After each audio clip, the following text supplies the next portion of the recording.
Hi Jan, this is Rebecca with your assignment 2, Still Life Critique.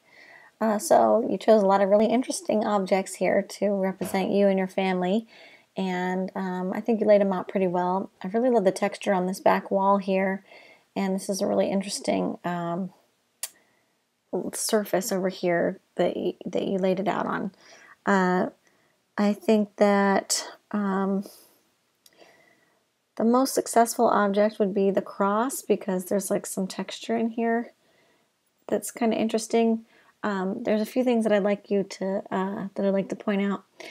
I don't know if this cross is assembled this way, but there's like a split here, and I'm not sure if it's like a solid piece of wood that's three-dimensional, or if it's a bunch of little pieces of wood that are applied, and that there actually is a split there, and that this piece is overlapping the bottom part.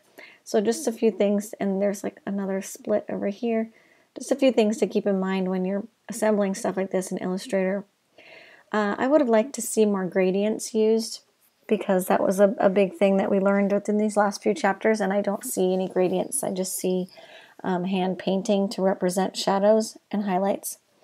I actually don't see too many bright highlights, and because there's no shadows underneath the objects on the surface of what they're sitting on, it's hard to tell where your light source is coming from.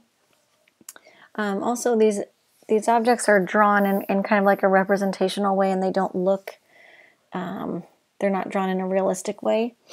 For example, with the strawberries, the strawberry seeds are in kind of almost like a pattern, and there's a lot of them, and they're tight, and as the strawberry gets smaller, the seeds get smaller, and they're not, just kind of laid out randomly.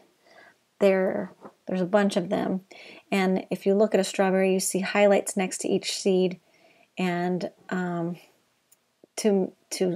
where the seed is sunken into the surface of the strawberry. Also, using a mini volleyball kind of messes with the scale of everything else, because we know the size of a regular volleyball, and it's making all these other objects seem really large in comparison, because it's small. So I don't know how many people would know that it's a mini volleyball without reading your description at first glance. So that's just another thing to consider. The other thing too is that you're using a stroke to separate these objects from the background on most of them, except for the volleyball. And I recommend, instead of using a stroke, that you figure out a different solution for that, and that could be just applying a drop shadow. They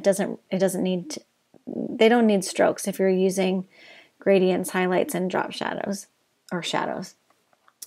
But other than that, I really like the story that you told here about you and your family.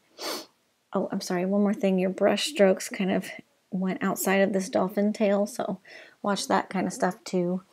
And same with the strawberry down here. So yeah, just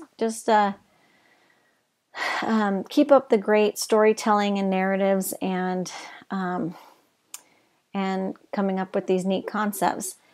Just pay a little more attention to some of the details, and try to show me more specific things that we learned throughout the last few chapters.